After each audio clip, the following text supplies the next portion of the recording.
And we is live. And we's live. Welcome to Mother and son making sense out of nonsense. Plus More. I like it. Well, with this show, I hope my intention, our intention, I'm going to speak for you, is to entertain, inspire, uplift, educate. I said entertain first. Entertain. That's it. Fun and funny. Let's go. Uplift, inspire, uproot, and Debunk, upgrade. debunk, And debunk. and unbunk. Well, my word of the day, and I have to say I piggybacked copycat, scratch the piggyback, copycatted you from a couple of weeks ago when you brought out that abysmal word of helicopter, heteropter, whatever the word was. I can't even remember it. But I found a word, and it's monosyllabic. Monosyllabic. Monosyllabic, spelled Monosyllabic. And I have a question for you after I explain this monosyllabic. Do you have any idea what it means? I would say one syllable. You are correct. What a good word. What a good word, though. That's a really fun, complicated sounding word that's not too complicated. Exactly. So exactly wouldn't be a monosyllabic word. No, it wouldn't be. But word would be. And but. And but. And yes. And get. No. And it. Get. It. Yes. I love it. Well, good word. That's a really fun word. Monosyllabic. So I have a word that is not. It's a word I believe that you know that I know, but maybe we could wiggle it into the vocabulary. Can we get to the word? Propensity. Propensity. Propensity. Propensity. Oh, propensity. Spell that, please. Spelled Propensity.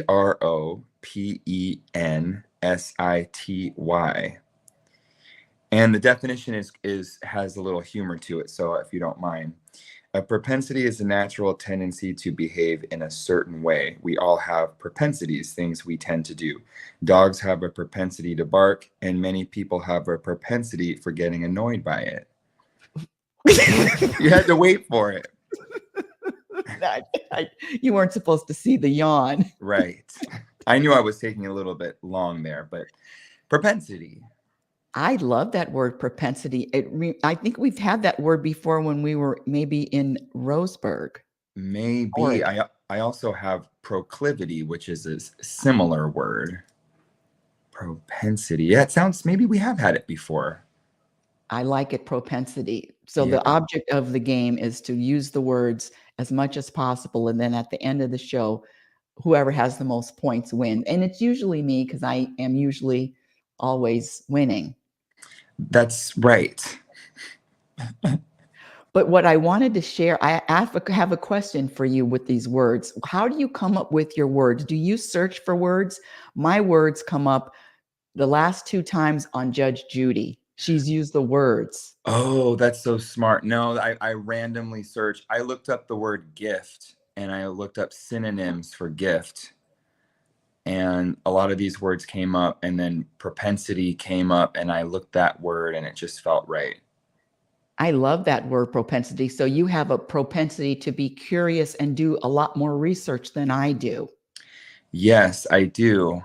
And I do appreciate your monosyllabic word that's not monosyllabic. Get it? Which are two monosyllabic words right there in one sentence. Yeah. And get it. All right. So topics. My topics are, let's roll right into this. And I'm very curious. I you brought this up last week, but I'm very curious. Put your seatbelt on this one, my dear Nate. It's always on when I'm with you, sweetie. Smart move. Smart, which is another monosyllabic word. What does "I'm here to support you" mean? That's just a topic. That's a topic. What does "I'm here to support you" even mean? That's good. Another top. Thank you. Another topic is fear, using fear. My other topic is hurting other people's feelings. And are there difficult people? Are there really difficult people? And then I have an email that somebody wrote into me, and I would love your insight on it. Great. Love those. Are really all meaty topics. Okay, I'll read mine. I have 4. And why did this happen to me? Sorry. Injuries, accidents, and irritations. Asking for help and helping myself. Expanding the vocabulary, parentheses, would the universe say it? And what Oregon brought to us, you and me. Okay. Nice. You first. Okay, let's just go down the list. We'll just bum, bum, bum, bum, bum. Why did this happen to me? Injuries, accidents, and irritation. So it's easy when things go my way, when they're pleasurable. Sometimes, for me, injuries, like I had a fencing injury and on Monday. It's minor injury, yet still an injury. Hold on. Did you live through? Were you stabbed? What happened? Were you bleeding at 911? I was stabbed, but I wasn't bleeding, and there was no bruising. So there's no evidence of my injury except for my word. But it really hurt. Let me see if I can muster up some sympathy somewhere. I figured it would be a challenge. Anyways, I was very, very hurt and wondering, why did this happen to me? I was having a good day, feeling good about my body, feeling strong, taking my vitamins. Why would the universe inflict this injury upon me? What's the good in this? Have I seen good in it, an opportunity? Yes, I have, but it took a little time. And that's the topic of, there's really good, there's opportunity in everything, but there is that moment of, I don't see it yet. Please share the good that you discovered, even though it took time. Well, one of the good is because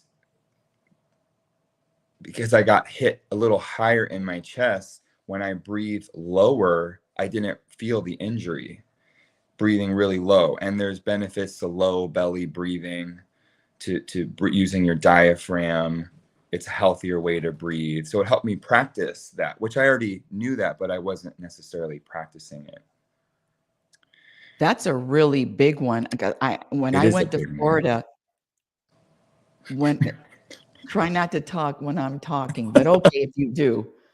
When I went to Florida, one of the meditation teachers, she was really working with me, trying to get me to breathe. She said, from your belly. And I knew you practice it and know it, but I still don't get it, but it is, she said, that's how babies breathe when they're first born. What a great good. What else good came from it? Yeah, the babies breathing. I was going to say that too. What else good? Well, taking when I teach now, I'm not doing all the exercises with the students. I'm walking around just using my words, trying to be more clear with my words instead of teaching with my body by example. And the other thing is a little bit more humility when I fence. I was having fun, but at the end of the day, fencing, it's a battle, it's a fight with someone else, and it's really not time to let the guard down. And I'm gonna get hit. That's not what I mean. I meant the way that I was approaching it, just being focused and taking care of myself, because I wouldn't have gotten injured in that way if I was taking care of myself in the sport. And not wasn't reckless, but to generalize, just being a little reckless. I really like that, the whole going into the good and the reckless. I would use, it's just more mindful. It reminded me of a surgeon, brain surgery. They've got to be focused, mindful, and every, believe it or not, your mother the clown, everything there is something about the seriousness of what I'm doing, as opposed, oh, I'm just joking through everything. I get it. What a great topic. Thank you. Yes, that's it. Thank you for that. All good. Hi, little girls. I hear the girls. Yeah. Okay, my topic. Okay, using fear.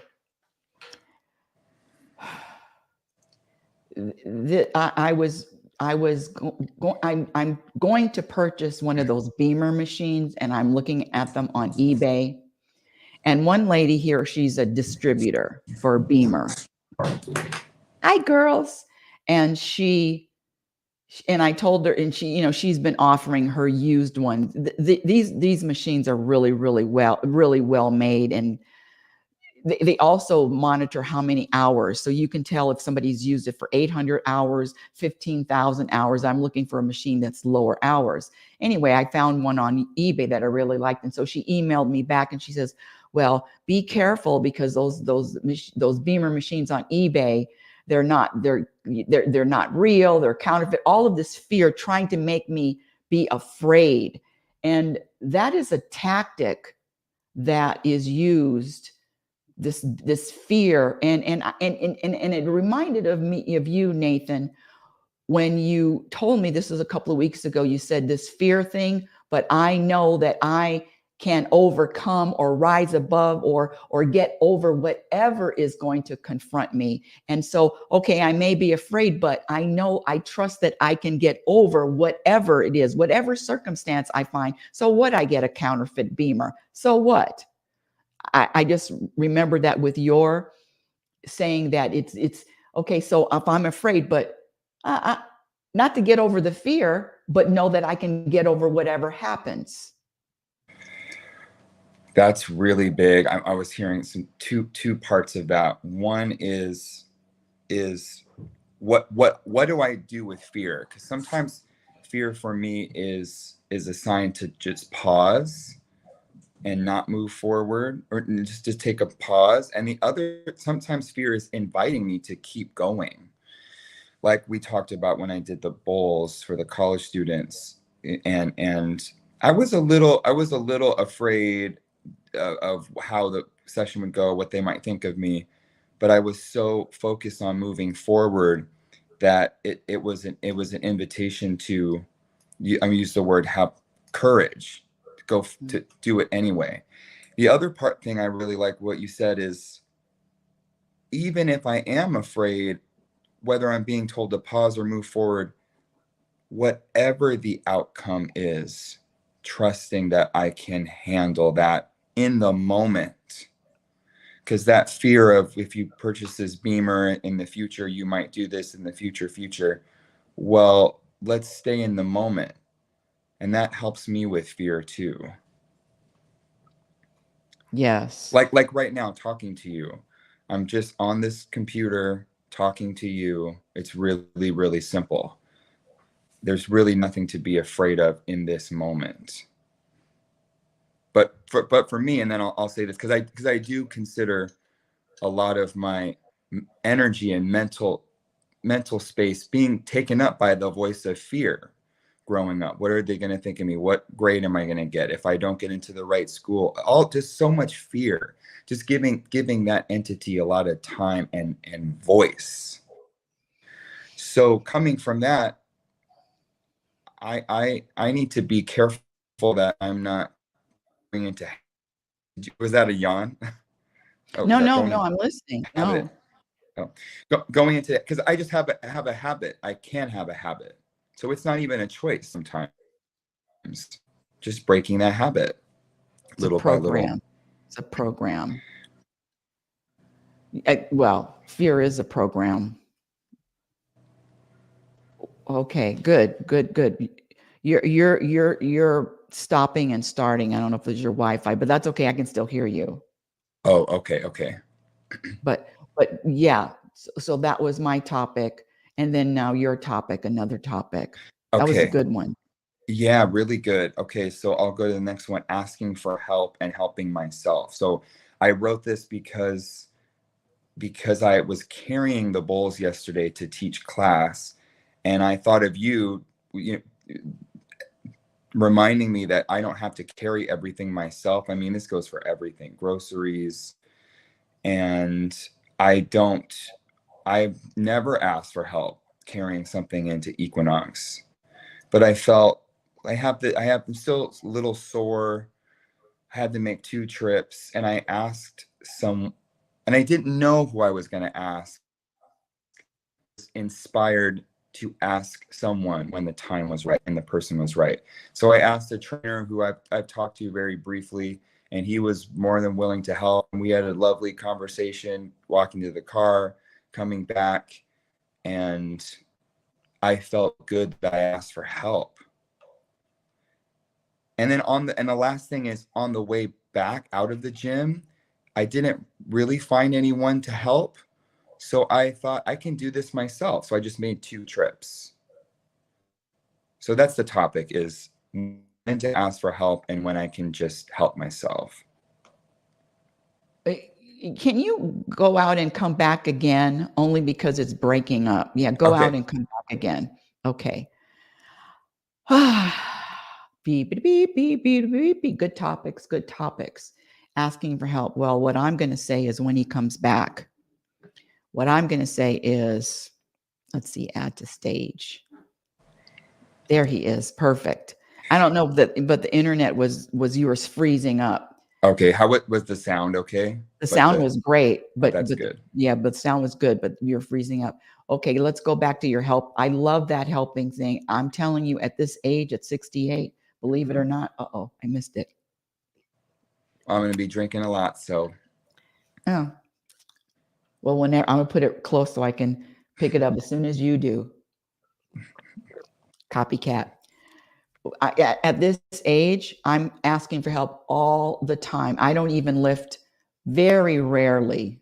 I do not put cases of water bottle from Costco on the basket.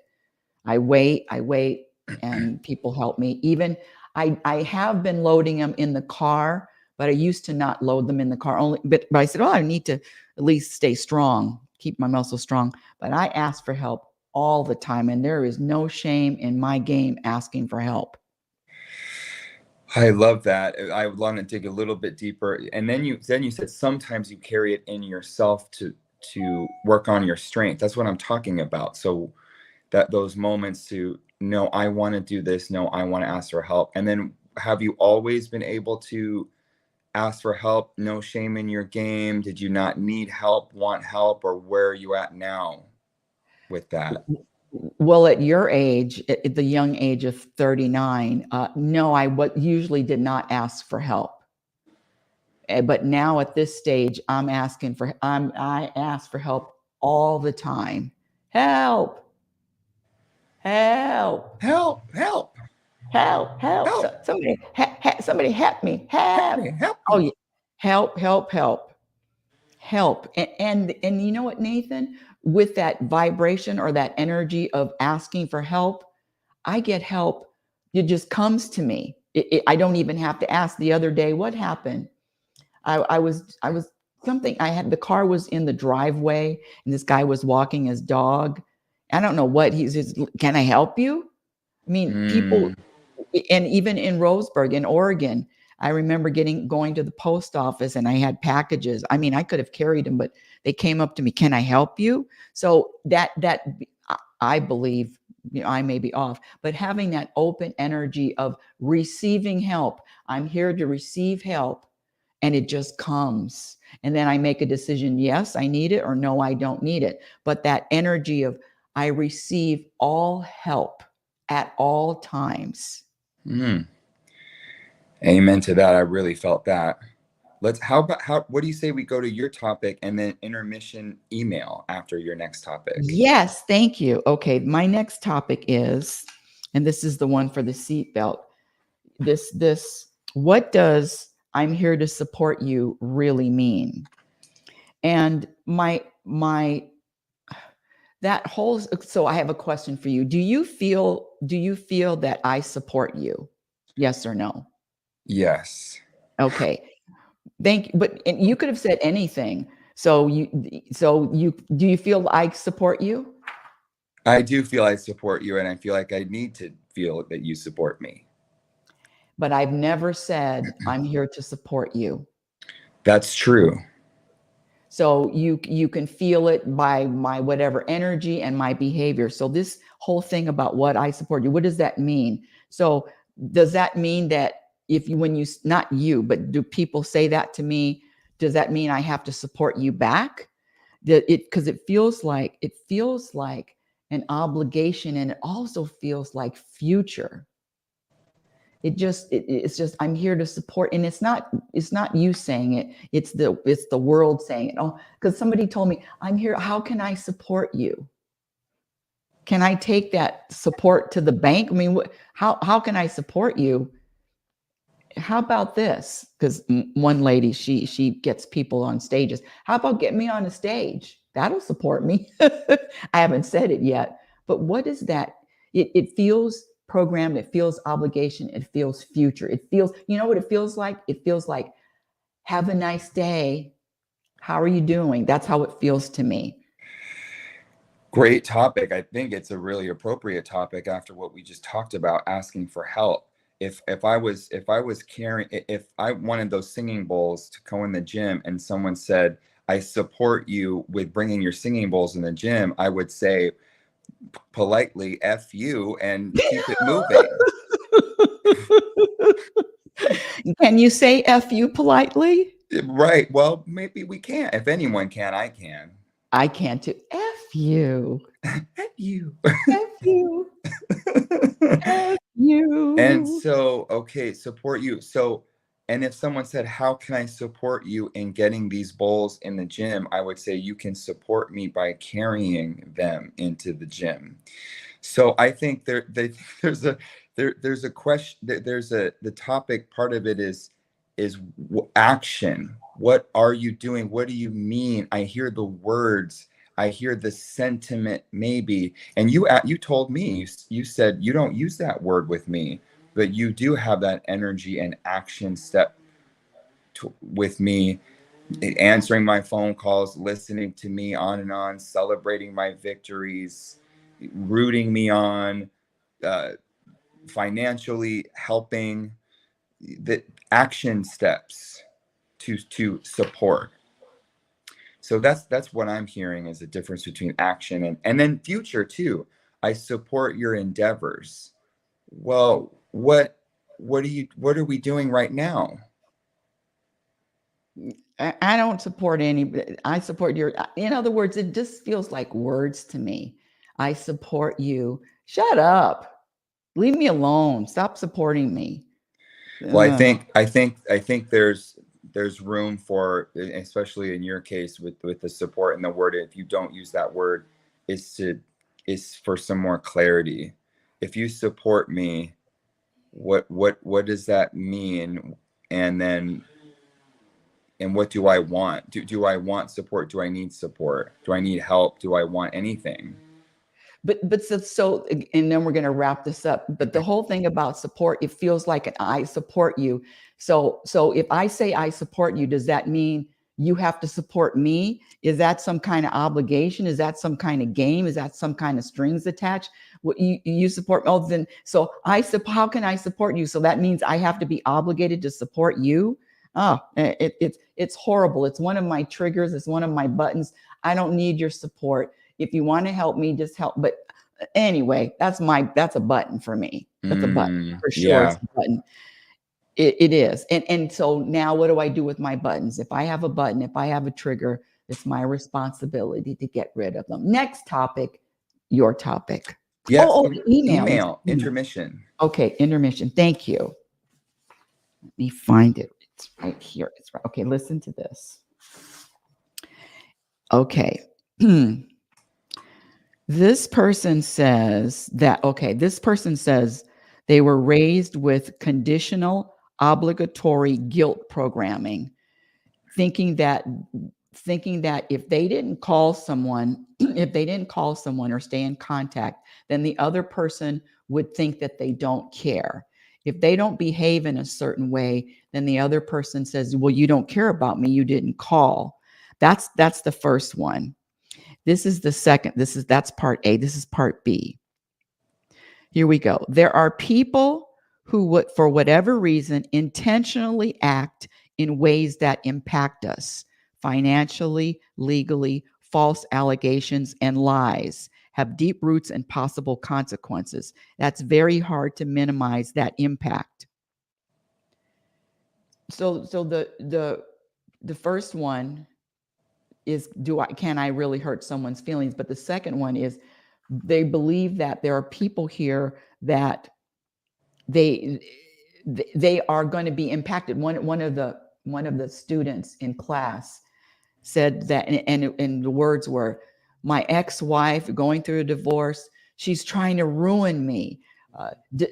It was just so much drama, and the feeling of she's going to destroy me, ruin me. Also, all of these people with that are maybe not nice. How do you respond to these people that are trying to ruin you, or have your don't have your best interest? Great question, because someone could be trying to ruin Nathan, and someone could be hating on me, someone could be stalking me, someone could be trying to kill me. Well, I stopped trying to kill you years ago. I'm reformed. Keep going. Well, and thank God, that's one less thing I have to worry about, which has been a relief. So anyways, yes, anyone can have any malintentions towards me. So now it's up to me to do whatever I need to do about it to maintain my peace. One of them is, mentally, I don't know what anyone's intentions are. They could have those, but I really don't know. So if I find that I'm in someone else's business assuming, that's something I can let go of.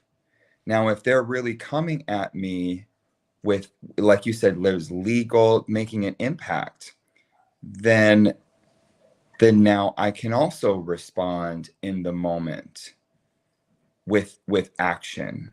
That's going to, and I think, say someone is stalking me, and they know where I live, and they're coming around in the bushes, keying my car, all this shit. They're doing that. I have a choice to stay or to rally and move. And it might not be what I planned to do or wanted to do, but if we really talk about following, the universe and trusting and not being afraid, why would I be afraid to move if that's what seems like it's my next step? What can I do? And then the last thing, Mom, I'll say is what can I do for me? Not how can I change this person that is doing something to me? How can I stop them? How can I talk to them, reason with them? Because that might never change anything or work. So it never works. Trying to change someone else never works, ever. But it's a good question, because it is a real belief that financially, legally, trying to ruin me, stealing money, all of these horrible things. I mean, I'm going to use Sean Tanko, which is the attorney the attorney that I'm suing. and financially trying to ruin, making an impact. But like you said, I can't change that. What do I do? So all of that is first of all fear based. Number fear based. Number two, I'm in the future. Number three, I'm not trusting that I can't handle anything. Number four, I'm taking it personally. Number five, whatever happens to me is not personal. It isn't personal, but if I focus on it, it's personal. I'm afraid and I'm future. I'm screwed. I'm screwed too, because I feel like everyone's coming at me. Everything that anyone does when I'm driving, teaching, people coming in late, leaving early, talking in class, saying something about me, the cats even, I can, if I get into that habit, like you said, that program of taking things personally, I'm screwed too all day long, and it doesn't feel good, and I feel like everyone's focused on me and out to get me, and it's just not true. Even if they say they're out to get me, it's still not personal. It's what says more about them than it does about me. So this is a relationship self to self. And really stepping into the moment, like you said, and taking legal actions, all these things that might be necessary steps. How can I do that with peace and maybe a little falderall and what was I going to say? The stalker thing, and taking action. Oh, okay. This is what I wanted to say too, because both of them with this feeling attacked and this is really serious. These people can impact me. There's a thing called the program of being a victim too. I ain't nobody's goddamn victim. No, the victim is a terrible feeling, terrible vibration. Look, what I wanted to I had there was a victim voice with me earlier this week with the fencing. Why did this happen to me? Poor me. They did this to me. One thing that really helped me is the guy that I was fencing that stabbed me. He's so it so was not personal. I don't feel any malicious bone in his body towards me or the way he fenced. It was just the way it happened, and it helped me remind myself that I don't need to be a victim, because if it was someone else, I might have been able to spin a victim story around it. But it just, those particular circumstances, I did feel victimized by the universe a little bit, though. Why did you do this to me? Well, that whole victim thing, why me? Why me? Oh my God, what a horrible, horrible, horrible program. I have to say, I got a lot of shit going on, but I definitely don't have that. Why me? You got that from you know who. So did we also go to that topic from the email, guilt programming? They don't care about me. That's a good one too. Yes. I'm still here. Okay. And what was the question? No, you're really breaking up. You're breaking up. Oh, the sound? Yeah, the sound is breaking up. Oh, okay. Go out and go in one more time, please. All right. I don't know if that does anything, but okay. Okay. You know what it does? It gives me a chance to be alone with you. If anybody's watching. Is anybody watching? Is anybody watching? Okay, here we go. I want to share this one. Okay. I'm back. He's back. So what I was saying is that he said, I don't know if that does anything. And then I was talking to who knows, 0 people. And I said, what it does is it gives me a chance to be by myself. It's just me and you being me and you. Nice try. Very slick. Oh yeah, your internet's breaking up. Uh-huh. I want to say this last thing to wrap this whole topic up with the with saying things and hurting people's feelings, or being responsible for someone else's hurt feelings, or being responsible for someone saying, well, you don't care about me. I learned so much from being your mother, that you always told me that it's not personal, and just for you, that when you call, you're inspired to call, and if you don't call, it's not personal. And I tell the story. Sometimes I'm on the phone with him, we talk for 20 minutes, and then we hang up, and I say, oh, I remember something, and I call you back, and then you don't answer. I love that story. And I see he doesn't want to talk anymore. He's done talking to me, and it's not personal. So I want to give an analogy of stars and planets, sun and earth. Did we talk about this before? I think so, yes.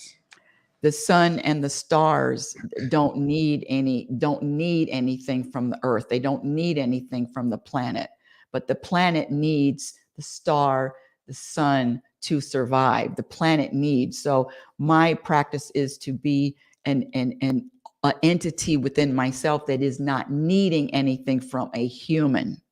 I don't need you to call me so my feelings are going to get hurt, or to know that you care about me. I just wanted to say that. Yeah, it's a good one too. Well, the sun doesn't need the earth, other than maybe company, other than you can circle around me, but I'm a self-sustaining star, gravity, ions, fire, all that. And the sun will be done with itself and will live out its life when it's done. And it will burn on its own time too. Yes. Self-sustaining. Self-sustaining. That's what I want to say. Inside. Yeah. Yes. From the inside, self-sustaining from the inside. And that's a practice. And you helped me with that practice. Mm-hmm. Another point, your point? Yes. Okay. So you want to go to a different one? Yes. Okay. Unless you had something else. No, I don't. Those are good. Okay. So expanding the vocabulary, would the universe say it? Because we had a conversation earlier this week with the word eliminating, or the universe use that word, joy, that word, support, that word. And I just, we are in this universe, and all of these words do exist. So do the words have power, or is it the energy? And why do we do a word of the day? I'll say for me, I do want to have more words to use to express to express myself as clearly and as openly as possible. So those are all those little different topics. The word of the day for me, it just is a practice to expand my vocabulary. My vocabulary is limited. Used to be a lot more, but it's limited. Right. Mine feel is limited as well. So what word would you say today there are words that don't resonate, words that do resonate, that just feel good to you to use? You try new words on for size. Well, let me say something, because you hit me the other day when you were talking about joy. And I said to you, and I text back, I don't use the word joy. I don't use that word. It doesn't resonate with me. And then something about even saying that, there was I call it a pee under the mattress. It just, what do you mean you don't use the word joy? And then you reminded me that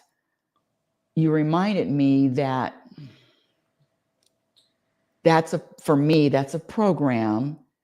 I don't use the word joy. If I am practicing, scratch that. I am universal. All words are welcome. And it isn't the word, it's the energy behind the word. So I have some kind of judgment about that word joy. That's the truth. I have a judgment about it, and all judgments are from the past. And it just helped me to be more mindful of any word can be used. And if I'm triggered by a word, then I've got mirror work to do. I have more practice to let go of a word triggers me. It's not even the energy, it's a word. So it was a wake-up call for more practice. Thank you for that. Whew. It sounds like you really have a propensity for recognizing your triggers, your judgments, and not letting any of them skate by. Not letting a monosyllabic Girl, this is your word. I know, baby. Hold on. Monosyllabic. What? Syllabic? Monosyllabic. Monosyllabic. Word, a monosyllabic word like joy. Yes. Take me out. Very nice. Well, that was my topic for vocabulary. I love everything you said. I couldn't have said it better, and I'm not going to try. What? He wrapped it up in less than 10 seconds? No way. Hold on a second. You feeling okay? You feeling okay? You feeling okay? Let me take your temperature. You good? You good? You good? You good? Next topic. Question. Oh, yes. Oh, question. Is there difficult people? Yes or no? For me, yes.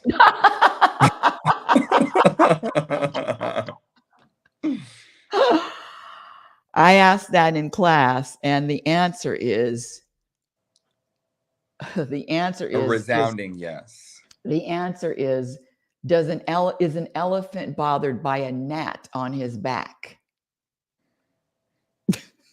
And the answer is no. So there's no such thing as a difficult people. That just means somebody has to grow more to be an elephant, so he's not bothered by a gnat. Well, I will spit that out.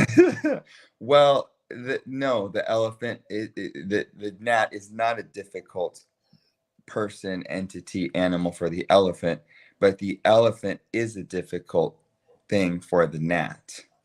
So for me, you heard me.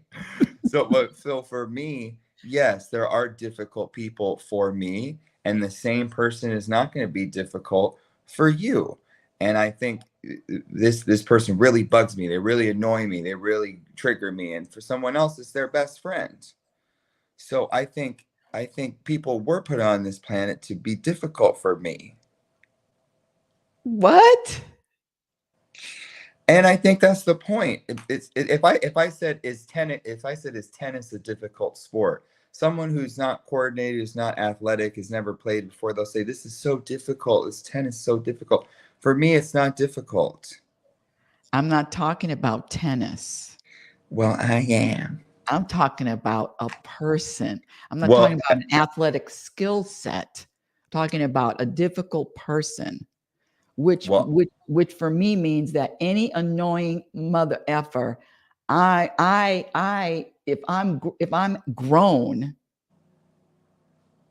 they're not going to bother me. Right. Well, I think it's maybe a couple different topics, and one of them is being triggered, like you said, being responsible for your triggers. Oh, this person is so difficult. They're so triggering. Well, they're not triggering. I'm triggered. I'm the one triggered by it. I'm the one choosing to be triggered. And if someone is more difficult in some way, it's my choice to step away. Like all the times I step away from you.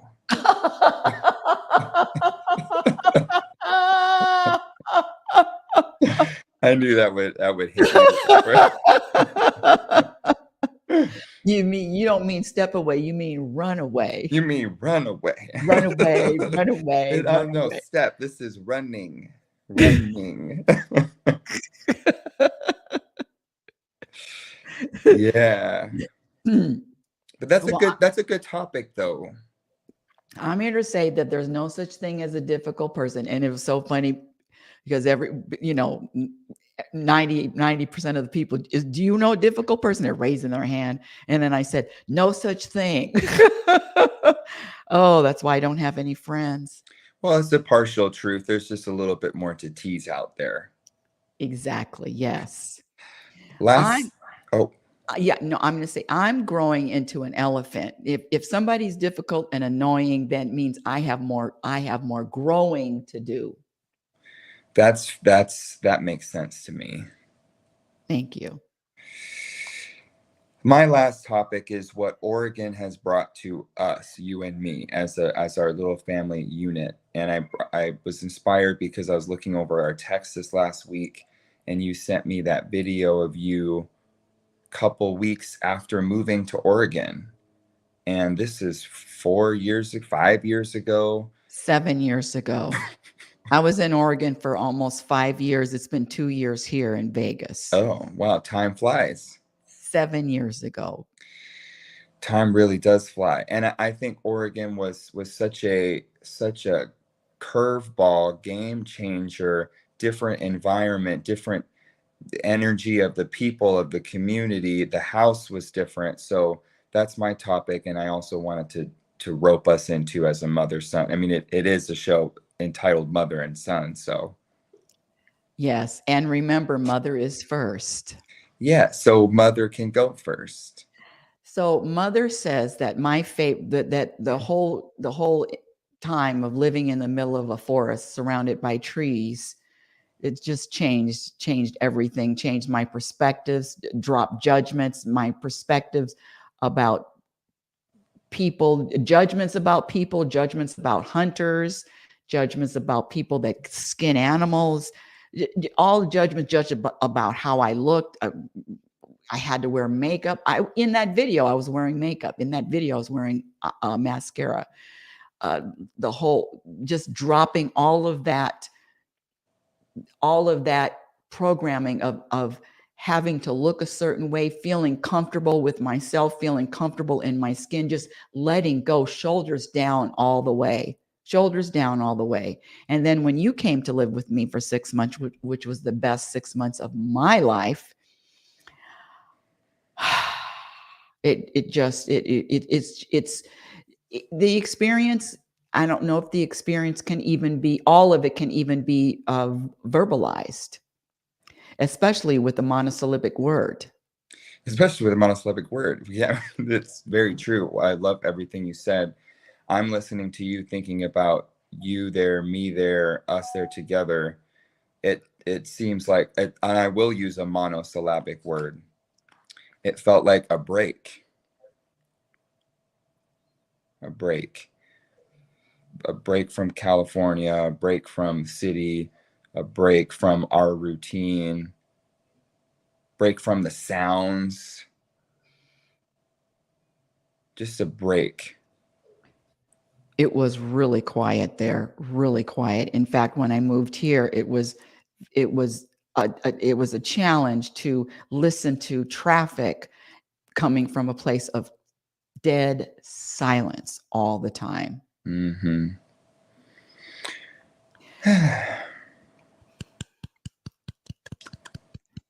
Very good show today. Very good.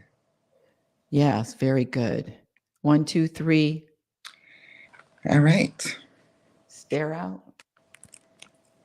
Not feeling it just yet, but we can give it No, a I'm try. not feeling it either. Do you have another topic, or what do you want to? No, that those my 4 topics. That's all of them. Let's I think it's see. a good place to wrap it up. Hurting other people's feelings. We didn't talk about that, though. Do you believe you can hurt somebody else's feelings? I don't. Right. I know you don't. I would say well, hurting someone's feelings. Right. I do. I would say I can make an impact on someone's feelings. And that's a program. Well, If they are a planet or if they are a moon, yes, definitely.